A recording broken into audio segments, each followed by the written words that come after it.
उत्तिष्ठ श्रीगणनाथ त्रैलोक्यं मङ्गलं कुरु।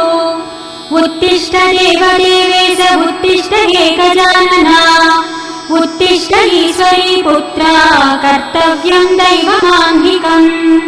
हे देवदेव करुणामय दिव्यरूपा हे लम्बलोकजनसेवित पुण्यमूर्ते हे पार्वती तनय पावन पारिजाता विघ्नेश विश्वजन पूजित सुप्रभातम्। लम्बोदराख्य कमनीय कथाकलापा हे विघ्ननाथ सुजनावन भक्तकोशा हे लोकपाल सुमसेवित पादयुग्मा विघ्नेश विश्वजन पूजित सुप्रभातम्। आनन्दरूपारुणोदय कान्तियुक्ता व्यासादिदिव्यमुनिपूजित नव्यपादा ब्रह्मादिदेव गणवन्दित वेदमूर्ते विघ्नेश विश्वजन पूजित सुप्रभातम्। हे सुन्दरास्य गजभक्त गणेश स्वामी हे भक्त पूज्य गणनाथ चतुर्भुजास्य श्रीचन्दनादि सुमसेवित दिव्य देहा विघ्नेश विश्वजन पूजित सुप्रभातम्। विद्या स्वरूप विविधोज्ज्वल कार्य रूपा हे वेद बीज गणनायक गानलोला हे भक्तपाल शरणागत पारिजाता विघ्नेश विश्वजन पूजित सुप्रभातम्।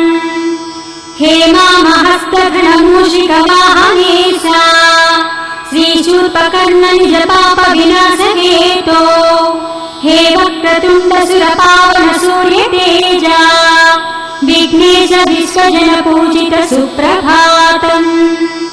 हे शर्वपुत्र शरणागत पोषकार्या श्रीकार रूप करुणाकर कल्पभूजा ओंकार रूप शुभवारण वेशमूर्ते विघ्नेश विश्वजन पूजित सुप्रभातम्।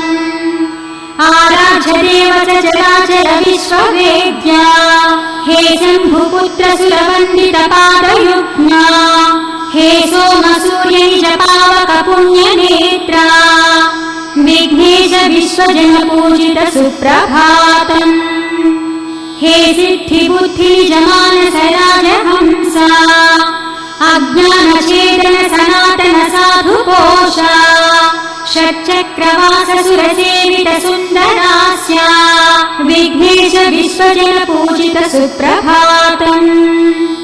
कल्याण रूप जगदीश गणेश ईशा कैवल्य रूप रमणीय रमेश पूज्या हे भक्तवन्द्य भवनाश उमेश पुत्रा विघ्नेश विश्वजन पूजित सुप्रभातम्।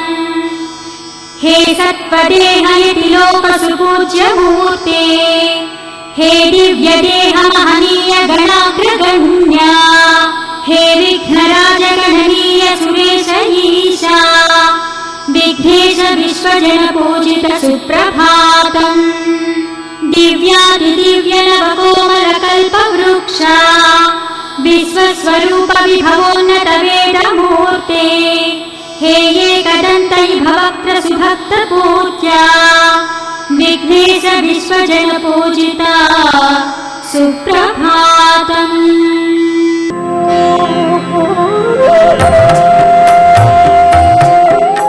ఆయన గురించే మాట్లాడుకుంటూ ఆయన గురించే చెప్తూ ఆయన గురించే సంకీర్తన చేస్తూ ఆనందిస్తున్నారట.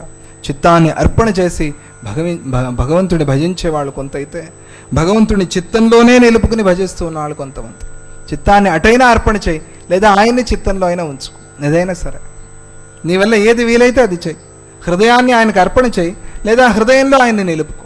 రెండు చేయొచ్చు. మచ్చిత్తాహ మద్గత ప్రాణ, ఎలాగైనా చేయొచ్చు.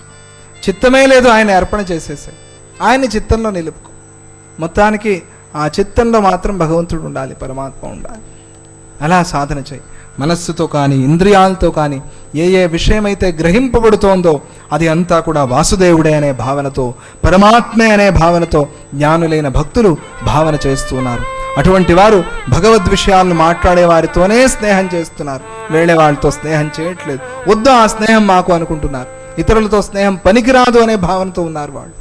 నాస్తికవాదాన్ని మాట్లాడే వాళ్ళతో మాకేమిటి పని, మా భక్తిని పాడు చేసే వాళ్ళతో మాకేమిటి పని, వాళ్ళని తిట్టకుండా వాళ్ళకి దూరంగా ఉంటే సరిపోయింది కదా అనుకుని భగవద్భక్తులతోనే స్నేహం చేస్తున్నారు. అటువంటి వాళ్ళు మద్గత ప్రాణాహ మచ్చిత్తాహ. మనం చూసుకోవాలి, ఇది సజాతీయంగా ఉందా విజాతీయంగా ఉందా. మనం మాట్లాడుతున్నాం, ఈ మాటలకి వాళ్ళు కూడా సరిగ్గా మాట్లాడుతున్నారా లేదా, అటువంటి వాళ్ళతోనే ఉండాలి. విరుద్ధంగా మాట్లాడే వాళ్ళతో ఆ మాటలు విని బాధపడాల్సిన పని లేదు మనం. అందుకనే వాళ్ళకి దూరంగా ఉండాలి అని చెప్తున్నాడు. భక్తులకు భగవంతుని విషయాల్ని, సద్గురువుకు సంబంధించిన విషయాల్ని మాట్లాడుకోవడంలో ఉన్న ఆనందం వేరే ఏ విషయంలోనూ లేదు అని ఆయన చెప్తూ, మృష్టాన్న భోజనాన్ని ఇచ్చినా కూడా ఆనందించరు. ఇది కూడా చాలా అల్పంగా కనిపిస్తుంది. త్వరగా స్పీడ్గా ఇంకా దాంట్లోనే ఇంకా రుచి చూస్తూ అది ఇది ఆ చర్చల్లో ఉండిపోకుండా దాన్ని కూడా, అంటే ఆహారం అనేది చాలా ముఖ్యం కదా జీవితానికి, దాన్ని కూడా చాలా అల్పంగా చూస్తూ ఉంటారు. అటువంటి వాళ్ళు నిజమైన భక్తులు అని ఆ పరమాత్మ మనకు ఉపదేశం చేశాడు. తేషాం సతతయుక్తానాం భజతాం ప్రీతిపూర్వకం దదామి బుద్ధియోగం తం ఏన మాముపయాంతి తే. అలా సతతయుక్తానాం, యుక్తానాం అంటే యోగినాం అని అర్థం. సతతంగా నిరంతరంగా ఎవరైతే నన్ను స్మరణ చేస్తున్నారో, ఎందుకని ఒక కాలాన్ని నిర్ణయంగా ఉంచి ఈ సంవత్సరం లోపల ఇన్ని కోట్ల సంఖ్య పూర్తి అవ్వాలి, ఈ శ్రావణ మాసం లోపల ఈ కోటి సంఖ్య పూర్తి అవ్వాలి, నిరంతరంగా భజన చేసే అలవాటు అవుతుంది మనకి. ఆ టార్గెట్ పెట్టుకోకపోతే అలవాటు కాదు మనకి. ప్రతి దానికి కూడా టార్గెట్ కావాలి. ఆ టార్గెట్ నేను రీచ్ అవ్వాలి, తర్వాత ఇంకొక టార్గెట్ చూడు. ఏదో చాలా పెద్దది పెట్టుకుని అక్కడికి వెళ్ళలేక బాధపడేదానికన్నా ఒక్కొక్క మెట్టు, ఈ మెట్టుకు వచ్చి చేరాను, ఈ మెట్టు నుంచి ఆ మెట్టు, ఆ మెట్టు నుంచి పై మెట్టు, అలా ఆటోమేటిక్గా వెళ్ళిపోతావు. దాన్ని అభ్యాసం చేసుకో. అలా సతతయుక్తానాం, ఎవరైతే పూర్వం చెప్పిన విధంగా ఎల్లప్పుడూ ఆ భక్తి యోగంలోనే ఉంటూ ప్రేమ భక్తి కలిగిన వారి పరమస్నేహంతో నన్నే భజిస్తూ ఉన్నారో వారికి నేను చెప్పిన ఆ బుద్ధి యోగాన్ని ఇస్తాను, నేనే ఇస్తాను. దానితో వారు నన్నే పొందుతూ ఉన్నారు. అలా నిరంతరంగా నన్ను స్మరణ చేసేవాళ్ళు, నిరంతరంగా నామ సంకీర్తన చేసేవాళ్ళు, నిరంతరంగా సేవించేవాళ్ళు, నిరంతరంగా భజించేవాళ్ళు, వారికి దదామి బుద్ధి యోగంతం, నేనే ఇచ్చేస్తున్నాను. పాపం వాళ్ళు ఏ ప్రయత్నం చేయట్లేదు కదా. పోనీ మనం జ్ఞానం వైపు ప్రయత్నం చేయకపోయినా కూడా కనీసం నామ సంకీర్తన భక్తిలో అయినా వెళ్ళాలి, పీక్కి వెళ్ళాలి. ఏది పట్టుకున్నా కూడా అక్కడికి ఏదైతే ఉత్కృష్టముందో దాన్ని మనం వెళ్ళి టచ్ చేయాలి. ఏ సాధనైనా సరే, లౌకికంగా అయినా సరే అక్కడే ఆగిపోకూడదు. ఎక్కడ వేసిన గొంగళి అక్కడే అన్నట్టుగా ఏది ప్రారంభించినా కూడా దాంట్లో ఉన్నతమైనది ఏది ఉందో దాన్ని పొందటానికి ప్రయత్నం చేయాలి. ఎయిమ్ బిగ్, డ్రీమ్ బిగ్ అంటారే, అది ఉండాలి మనస్సులో, లేకపోతే మనం వెళ్ళలేము. అలా ఎవరైతే సతతయుక్తానం వాళ్ళకి నేను బుద్ధియోగాన్ని ఇస్తున్నాను, నేనే అనుగ్రహిస్తున్నాను. ఆధ్యాత్మికంలో నిరంతర సాధన అనేది చాలా ముఖ్యమైనది. ఎవరైతే నిరంతరంగా భగవంతుడిని భజిస్తూ ఉన్నారో వారికి ఆయన బుద్ధియోగాన్ని, పరమార్థ జ్ఞానాన్ని అనుగ్రహిస్తూ ఉన్నాడు. జ్ఞానవంతులైన భక్తులు ఇహంలోనూ పరంలోనూ భగవంతుడినే దర్శిస్తూ ఉంటారు. అలా దర్శించటంలో వారికి ఏ స్వార్థము ఉండదు. కేవలం శుద్ధమైన ప్రేమతోనూ స్నేహంతోనూ వారు భగవంతుడిని భజిస్తూ ఉన్నారు. అటువంటి వారికి భగవంతుడు బాగా చూసే శక్తిని ఇస్తున్నాడు. బుద్ధియోగం అంటే బాగా చూసే శక్తి, బాగా దర్శించే శక్తి. బాగా కనిపిస్తోందండి, బాగా కనిపిస్తోందా, అయితే దగ్గరగా పెట్టుకో. పేపర్ బాగా కనిపిస్తోందండి, దగ్గరగా పెట్టుకో. బాగా కనిపించాలి కదా, ఇంకా కనిపించలేదే అంటే బాగా చూడటం అంటే ఇది కాదు. కళ్ళు లేని వాళ్ళు కూడా అందులు కూడా చదువుతున్నారు, అందులు కూడా పాడుతున్నారు, అందులు కూడా సాధిస్తున్నారు. అది అంటే ఆ లోపల చక్షుస్ అనేది కావాలి, అంతశ్చక్షుస్ అనేది కావాలి. దాన్ని నేను ఇస్తున్నాను. కళ్ళున్న వారందరూ కూడా చూస్తున్నారు, కానీ జ్ఞానులే సరిగ్గా చూస్తున్నారు. తయారైన వస్తువులో దానికి కారణమైన వస్తువుని చూడగలగటమే సరి అయిన దర్శనం. ఒక వస్తువు తయారైంది, దాన్ని చూడంగానే దానికి కారణం గుర్తు రావాలి. మనం ఇది రోల్డ్ గోల్డా, ఇది గోల్డా అని అడిగి కొంటాం. ఎందుకని? అక్కడ దగదగ మెరవటం ముఖ్యం కాదు. మెరవటమే ముఖ్యమైతే రోల్డ్ గోల్డ్ కూడా కొనాలి. నువ్వు కొనవే, ఎందుకని అంటే దానికి కారణాన్ని చూస్తున్నావు. అలాగే ఆధ్యాత్మికంలో కూడా ఎందుకు కారణాన్ని చూడవు నువ్వు? అక్కడ చూస్తున్న వాడివి దాన్ని ఇక్కడ ఆ శాస్త్రాన్ని ఇక్కడ కూడా ప్రవర్తించేలాగా చేయి. It implies here. దాన్ని నువ్వు ఎప్పుడైతే దీనికి అన్వయించి చూసావో లౌకికాన్ని, అప్పుడు నీకు జ్ఞానం కలుగుతుంది. అలా ఒక వస్తువులో ఆ వస్తువుకి కారణాన్ని చూడటం.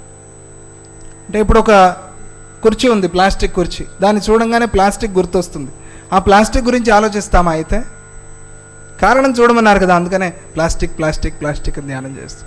కారణం చూసామండి, నువ్వు ప్లాస్టిక్ అయిపోతావు. అప్పుడు ప్లాస్టిక్ అవడం కాదు కదా, ఎట్లాగో ప్లాస్టిక్ మయం అయిపోయింది ప్రపంచం అంతా, మనం కూడా ప్లాస్టిక్ అయిపోతాం.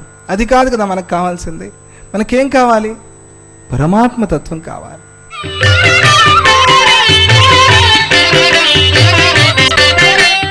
శృతిస్మృతి పురాణానాం ఆలయం కరుణాలయం నమామి భగవత్పాద శంకరం లోకశంకరం.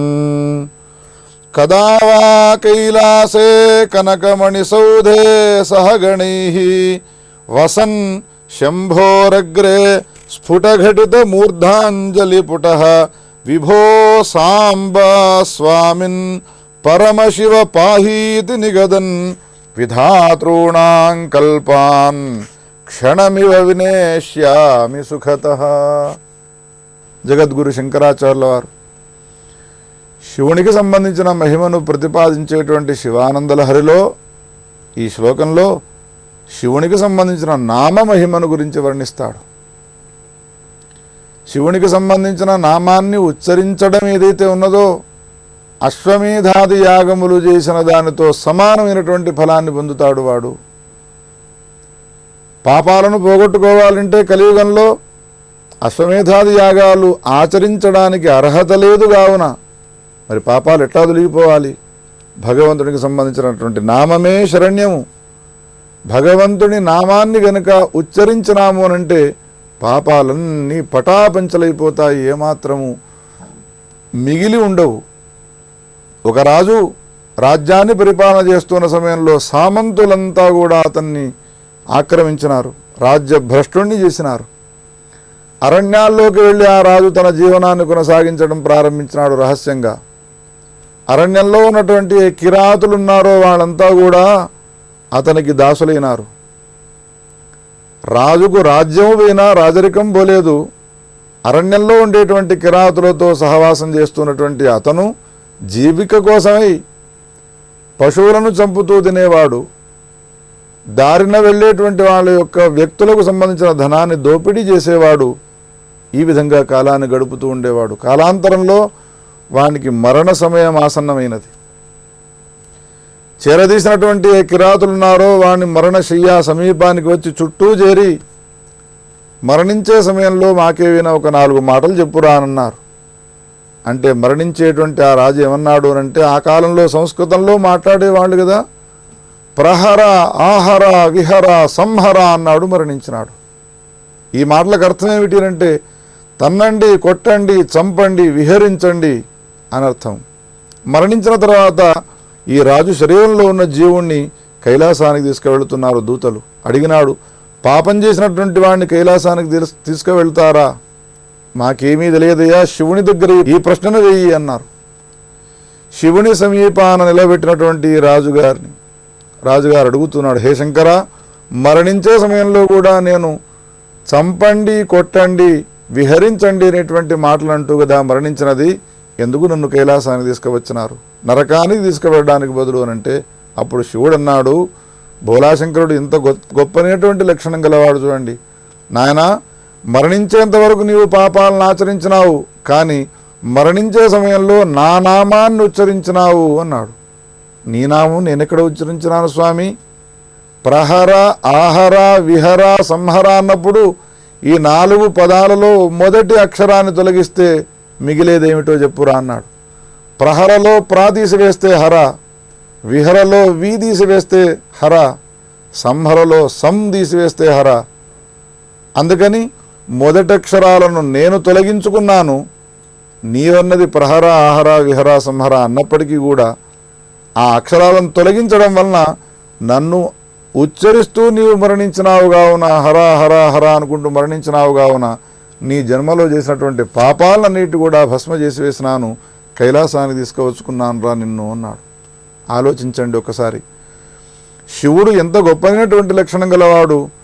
ఉద్దేశము వేరయ్యుండి వాడు ఉచ్చరించినటువంటి మాటలను కూడా మరణించే సమయంలో ప్రహర అనే పదంలో నా నామం ఉన్నదనేటువంటి ఉద్దేశాన్ని దృష్టిలో ఉంచుకొని, సంహర అనేటువంటి పదంలో నా నామం ఉన్నదనేటువంటి విషయాన్ని దృష్టిలో ఉంచుకొని మొదటి అక్షరాలను తొలగించుకొని నా నామాన్ని ఉచ్చరించాలనేటువంటి విశాల హృదయంతో వానికి కైలాసాన్ని తీసుకుని వెళ్ళి కైలాసంలో లక్షలాది సంవత్సరాలు సుఖభోగాలను అనుగ్రహించినటువంటి మహా ఆనందమూర్తి, ఆనందదాయకుడు శంకరుడు. ఇప్పుడు ఈ శంకరాచార్యుల వారు ఈ కథలను అన్నిటినీ కూడా చదివినటువంటి వాడై ఉన్నాడు కావున, ఇటువంటి కథలనన్నింటినీ పురాణాల్లో చక్కగా చూచినటువంటి వాడై ఉన్నాడు కావున ఏం కోరుతున్నాడు అంటే, హే ప్రభు, నీకు సంబంధించినటువంటి మహిమ అపారమైనది, అమేయమైనది. అటువంటి నీకు సంబంధించిన నామాన్ని నాకు ఉచ్ఛ్వాస నిశ్వాసలు ఉన్నంత వరకు ఉచ్చరించి ఉచ్చరించి మరణిస్తాను నేను. నీ నామాన్ని ఉచ్చరించి మరణించడం వలన మాకు కైలాసం వస్తుంది కదా, ఇప్పుడే కథలో విన్నాము. కైలాసానికి వెళ్ళిన తర్వాత ఏం చేస్తావురా అనంటే, 2 చేతులను నా శిరస్సున ధరించి విభో సాంబ స్వామిన్ పరమశివ పాహి. విభో సాంబ స్వామి, హే పరమశివ నన్ను రక్షించవయ్యా అని నేను ప్రార్థన చేస్తూ ఉంటాను. మానవలోకంలో భారతదేశంలో ఇదే ప్రార్థన చేసినావు, కైలాసానికి వచ్చి కైలాసంలో కూడా ఇదే ప్రార్థన చేస్తావా అని అడిగితే అప్పుడు ఈ భక్తుడు అంటాడు, స్వామి మానవలోకంలో చేసినటువంటి ఆ నామోచ్చారణ వలన నాకు కైలాసం వచ్చినది. కైలాసంలో నీ ఎదుట నిలబడి నేను ఈ నామాలను జపిస్తూ ఉండడం వలన నాకేం వస్తుంది అనంటే శంకరుడు అన్నాడు, అనేక లక్షల కోట్ల సంవత్సరాలు నా ఎదుట ఉంటావురా నీవు. అందుకని ఇక్కడ అంటాడు శంకరాచార్యుల వారు, విధాతృణాంకల్పాన్ క్షణమివ వినేష్యామి సుఖతః. కైలాసంలో ఉండేటువంటి సుఖభోగాలను అనుభవిస్తూ ఇక మళ్ళీ నేను పునరపి జననాత్మకమైన సంసార చక్రంలో ఈ భారతదేశంలో లేదా ఇతర దేశాల్లోనూ జన్మించక ఏం చేస్తాను అంటే, నిరంతరము నీ కైలాసంలోనే నివసిస్తూ విభో సాంబ మహాదేవ అనేటువంటి నామాలను ఉచ్చరిస్తూ కాలాలను గడపాలనేటువంటి కోరిక ఉన్నదయ్యా, ఎప్పుడిస్తావు నాకు ఈ అవకాశాన్ని అని శివుడిని ఈ భక్తుడు ప్రశ్న వేస్తూ ఉన్నాడు. తాత్పర్యం ఏమిటి అంటే, మరణించేంత వరకు పాపాలు చేసిన మరణించే సమయంలో గనక ఒకవేళ భగవన్నామాన్ని స్మరిస్తూ మరణించినాము అనంటే భగవంతుడైనటువంటి కైలాసాధీశుడు కైలాసానికి తీసుకువెళతాడు. కానీ అక్కడికి వెళ్ళిన తర్వాత భోగలావసనమై మనం మరవకూడదు, శివుని యొక్క నామాన్ని స్మరించాలి. అనేక సంవత్సరాలు కైలాసంలోనే సుఖంగా మనం నివసించేటువంటి అవకాశం ఉంటుంది అనే విషయాన్ని మనకు శంకరాచార్యుల వారు తెలియజేస్తూ ఉన్నాడు. ఓం స్వస్తి.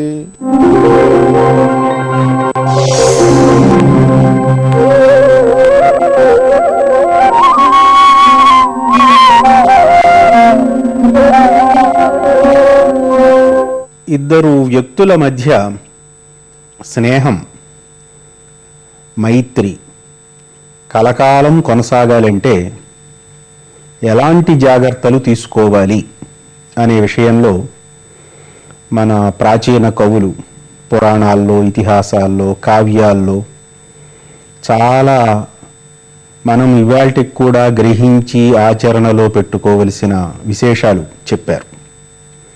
మైత్రి చేసుకోవటం తేలిక, దాన్ని కొనసాగించటం చాలా కష్టం. దానికి ఇద్దరు వ్యక్తులు శ్రమ పడితేనే తప్ప, కొనసాగించుకోవాలి ఈ మైత్రిని మనం అనుకుంటేనే తప్ప అది కొనసాగదు. అలా చెప్పిన వాటిల్లో కొన్నింటిని మీ చెవిని వేస్తాను ఈ పూట. మిత్రుడే కదా అని నా ఇష్టం వచ్చినట్టు నేను మాట్లాడితే కొంతకాలం భరిస్తాడు. ఏదో ఒక సమయంలో అతని మనస్సు నొచ్చుకుని, ఏమిటి ఇంత చనువుగా ఇంత మనస్సు నొచ్చుకునేటట్టుగా మాట్లాడుతున్నాడు అని నా మీద ఏదో ఒక క్షణాన అతనికి ఒక భావం ఏర్పడుతుంది. ఇంకప్పటి నుంచి ముభావంగా ఉంటాడు. అది రాను రాను స్నేహం తెగతెంపులకి దారితీస్తుంది. అందుకని ఏమన్నారంటే, ఎంత అత్యంత ఆత్మీయ మిత్రుడైనా సరే అతనితో మాట్లాడేటప్పుడు కొంచెం జాగ్రత్తగానే ఉండాలి. ఏం మాట్లాడకూడదో చెప్పారు. లజ్జతే చ సుహృద్యేన ఖిద్యతే దుర్మనా భవేత్ వక్తవ్యం న తథా కించిత్ వినోదేపి చ ధీమత. వినోదేపి చ, ఏదో పరిహాసం కోసమో వేళాంకోళం కోసమో అయినా కూడా, లజ్జతే చ సుహృద్యేన, మనం ఏ మాట అంటే వాడు సిగ్గుపడతాడో ఆ మాట నలుగురిలోనూ ఉండగా మనం చట్టుక్కుని అనేయకూడదు. అంటే మిత్రుడు సిగ్గుపడేటట్టుగా మనం మాట్లాడకూడదు. ఖిద్యతే, నొచ్చుకుంటాడు, లోపల లోపల బాధపడతాడు. దుర్మనాభవేత్తు, మానసికంగా కొంచెం వైకల్యం పొందుతాడు, ఆందోళన చెందుతాడు. అలాంటి మాటలు కూడా అనకూడదట. వక్తవ్యం న తథా కించిత్ వినోదేపి చ ధీమత. వాడు మొహం చిట్లించుకుంటే ఏదో సరదా కన్నానరా, పెద్దగా పట్టించుకోకు అని వాడి భుజం తట్టి మనం ఏదో గలగలా నవ్వేసేస్తే తాత్కాలికంగా అప్పటికి అతను ఊరుకోవచ్చు, కానీ అది అతని మనస్సులో నాటుకుంటుంది. క్రమక్రమంగా అది పెరిగి పెరిగి గోడ బేటలు వారినట్టుగా స్నేహం చిట్లిపోతుంది. కాబట్టి ఎంత అత్యంత ఆత్మీయ మిత్రులైనా కూడా మాట్లాడుకునే విషయంలో మేరమీరకుండా ఉండటం స్నేహాన్ని కలకాలం కొనసాగించుకోవటానికి ఒక ఉపాయం అన్నారు. అలాగే ఆత్మీయ మిత్రుడు కదా అని 100కి 100 పాళ్ళు విశ్వసించేసి నీ రహస్యాలు అన్నీ అతనికి తెలియజెప్పేయటం కూడా తెలివైన పని కాదు అన్నారు. ఇది చాలా వింతగా కనపడుతుంది. నిజానికి ఆత్మీయ మిత్రులు అంటే దాపరికాలు ఉండకూడదు, కానీ ఎంత ఆత్మీయ మిత్రుడైనా సరే కొన్ని విషయాలు దాచుకోవలసినవి దాచుకోవలసిందే అంట. న విశ్వసేత్తు అవిశ్వస్తం. సరే, నమ్మకూడని వాడిని నమ్మకూడదు, ఇది ఎవరూ జాగ్రత్త పడే విషయమే, అందరూ జాగ్రత్త పడేది. న విశ్వసేద్ అవిశ్వస్తం న మిత్రంచాతి విశ్వసేత్తు. మిత్రుణ్ణి కూడా నా అతి విశ్వసేత్, ముమ్మూర్తులా నమ్మేసి అన్నీ చెప్పేసుకోకూడదు. ఎందుకట? కదాచిత్ కుపితం మిత్రం సర్వదోషం ప్రకాశయేత్. ఎప్పుడో స్నేహం చెడిపోయిన వేళ, లేదా మన మీద కోపం వచ్చిన వేళ ఆ మిత్రుడు మన రహస్యాలన్నీ డబ్బా వేస్తాడట, అందరికీ తెలియజెప్పేస్తాడు. అంచేత ఎంత ఆత్మీయ మిత్రుడి దగ్గరైనా సరే దాచుకోవలసినవి దాచుకోవలసిందే, పంచుకోవలసింది పంచుకోవలసిందే, జాగ్రత్త పడండి అన్నారు వెనకటికి మహర్షుల్లాంటి కవులు చెప్పిన మాట ఇది.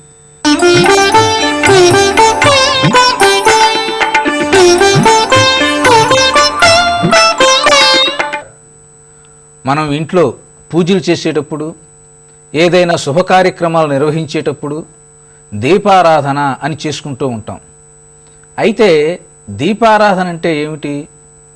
దేవాలయాల్లో ప్రతిష్టలు ఏవైనా జరిగినప్పుడు, ఉత్సవాలు జరుగుతున్నప్పుడు చేసేటువంటి అఖండ దీపాన్ని, లేదా దేవాలయం లోపల భక్తులందరూ జరిపించేటువంటి కార్యక్రమాల్లో వెలిగించేటువంటి దీపాన్ని కానీ, కార్తీక మాసంలో వెలిగించేటువంటి దామోదర దీపాన్ని కానీ, మన ఇళ్లల్లో పెళ్ళిళ్ళు చేసుకునే ముందర చేసేటువంటి వెంకటేశ్వర దీపాన్ని కానీ, వీటిని దీపారాధన అని పిలవాలి. ఆరాధన అంటే పూజ. దీపాన్ని కూడా ఒక దేవునిగా, పరమాత్మ స్వరూపంగా భావించి ఆ దీపానికి పువ్వులు, గంధము, అగరవత్తులు, నైవేద్యము, హారతి సమర్పించటం ఏదైతే ఉందో దాన్ని దీపారాధన అంటాం. అంతేగాని రోజు మన ఇంట్లో పూజ ఎప్పుడు వెలిగించేటువంటి దీపాన్ని మాత్రం దీపారాధన అని అనకూడదు. కానీ దీపారాధన అనేటువంటి పేరు రూఢైపోయింది. ఈ దీపారాధనతోనే మన పూజా కార్యక్రమం ప్రారంభమవుతుంది. దేవునికి ఇటుపక్క దీపాన్ని వెలిగించాలి అనేది ఒక ప్రశ్న. కొంతమంది ఉత్తర దిశగా వెలిగిస్తారు, మరికొంతమంది తూర్పు దిశగా వెలిగిస్తారు, కొన్ని చోట్ల దక్షిణ దిశగా కూడా దీపాన్ని వెలిగిస్తూ ఉంటారు. అయితే దేవుని మన వైపు తిరిగి ఉన్నప్పుడు ఆయనకి ఎడమ చేయి భాగం ఏదైతే ఉంటుందో ఆ భాగంలో దీపారాధన చేయటము సర్వశ్రేష్టము అని మనకు తెలుస్తుంది. ఈ దీపారాధన చేయటానికి వాడేటువంటి కుందులు ఉంటాయే, అది ఒక కుందా 2 కుందులా అని ప్రశ్న వచ్చినప్పుడు ఒక కుంది మాత్రం తప్పనిసరిగా ఉండాలి. 2 కుందులు వాళ్ళ యొక్క శక్తిని బట్టి ఉంటుంది. ఈ కుందులు కూడా ఎవరి ఆర్థిక శక్తిని బట్టి వాళ్ళు ఆయా లోహాల్లో మనం చేయించుకోవచ్చు. దీప కుందిలో మీరు చూడండి 5 కోణాలు ఉంటాయి. ఈ 5 కోణాలు మనలో ఉండేటువంటి పంచప్రాణాలకి ప్రతీకలు. ఈ 5 కోణాలలో ఉండేటువంటి ఒత్తును వెలిగించేయాలి. నూనె ఖర్చు అవుతుందని చాలామంది ఏం చేస్తారంటే ఒక కోణంలోనే దీపారాధన చేస్తూ ఉంటారు. ఈ ఒత్తులు ఏవైతే ఉన్నాయో 2 కలిపి ఒక ఒత్తిగా చేయటం, లేక 2 ఒత్తులు విడివిడిగా చేయటం మనకు కనబడుతూ ఉంటుంది. మన శాస్త్రంలో ఏమని చెప్పబడిందంటే ఏకం, ఏది ఒక్కటిగా వాడకూడదు. దీపారాధన నువ్వు 2 ఒత్తులు కలిపి ఒకటి చేస్తే అలాంటిది మరొకటి చేయాలి. కాబట్టి విడివిడిగా ఒత్తులు వెలిగించడం అనేది సంప్రదాయం. స్వామివారికి నువ్వు చూపించేటువంటి ఏ వస్తువునైనా, ద్రవ్యాన్నైనా, నైవేద్య పదార్థమైనా ఒకటిగా ఉండకూడదు. 2 అగరొత్తులు ఉండాలి, 2 కర్పూర బిళ్ళలు ఉండాలి. స్వామివారికి ఒక అరటికాయ కనుక పెట్టే అవసరం ఏర్పడినప్పుడు ఆ అరటికాయని 2 ముక్కలు చేయాలి. కాబట్టి ఒకటి అనేది ఎప్పుడు మనం చేయకూడదు. మన ఇళ్లలో కూడా మన ఇంటికి ఎవరైనా వచ్చినప్పుడు, చుట్టాలు బంధువులు వచ్చినప్పుడు వారిని సాగనంపేటప్పుడు ఒక రవిగుడ్డ పెడతాం, అలా పెట్టకూడదు, 2 రవిగుడ్డలు పెట్టాలి. కాబట్టి ఈ సంప్రదాయాన్ని అందరూ గుర్తుంచుకోవాలి. ఈ దీపారాధన అనేటువంటిది జీవాత్మ పరమాత్మల యొక్క కలయిక. ఆ కలయికతోనే మనం స్వామివారికి అనుసంధానం చేయబడతాం. ఇంట్లో మీకు మంత్రాలు రాకపోవచ్చు, పూజా కార్యక్రమాలు తెలియకపోవచ్చు, కానీ మనస్ఫూర్తిగా ఆ పరంజ్యోతి స్వరూపుడైనటువంటి పరమాత్మని ఎదురుగా మనం గనక దీపారాధన చేసినట్టయితే సమస్తమైన శుభాలు జరుగుతూ ఉంటాయి. అయితే ఈ దీపారాధన దేంతో చేయాలి అని అంటే చాలామంది తెలియక బజారులో దొరికే నూనెలన్నీ మండుతాయి కాబట్టి అన్ని రకాల నూనెలు పోసి దీపారాధన చేస్తూ ఉంటారు. అది సరికాదు. ఇందులో శ్రేష్టమైనది నువ్వులతో చేసిన నువ్వుల నూనె, కేవలం ఆవు నెయ్యి. ఈ రెండిటి ద్వారా గనక వచ్చేటువంటి వాయువు, వేడి వాయువు ఏదైతే ఉందో అది మన శ్వాసకోశ వ్యాధులను నివారింపచేస్తుంది. మనకి తెలియకుండా ఒంటింట్లోనే కొంత బ్యాక్టీరియా ఉంటుంది. ఆ బ్యాక్టీరియాను కూడా ఈ నేతి నుంచి, నువ్వుల నుంచి వచ్చేటువంటి వేడి వాయువు వల్ల పోయేటువంటి అవకాశం ఉంది. కాబట్టి దీపారాధన ఈ రెండిటితోనే చేయాలని చెప్పి మన వాళ్ళందరూ నిర్దేశిస్తూ ఉన్నారు.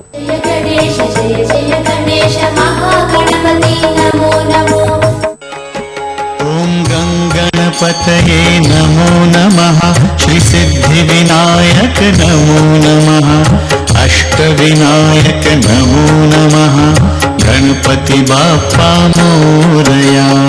గంగణపతయే నమో నమః, శ్రీ సిద్ధి వినాయక నమో నమః, అష్ట వినాయక నమో నమః, గణపతి బాప్పా మోరయా. ఓం గంగణపతయే నమో నమః, శ్రీ సిద్ధి వినాయక నమో నమః, అష్ట వినాయక నమో నమః, గణపతి బాప్పా మోరయా. ఓం గంగణపతయే నమో నమః, శ్రీ సిద్ధి వినాయక నమో నమః, అష్ట వినాయక నమో నమః, గణపతి బాప్పా మోరయా.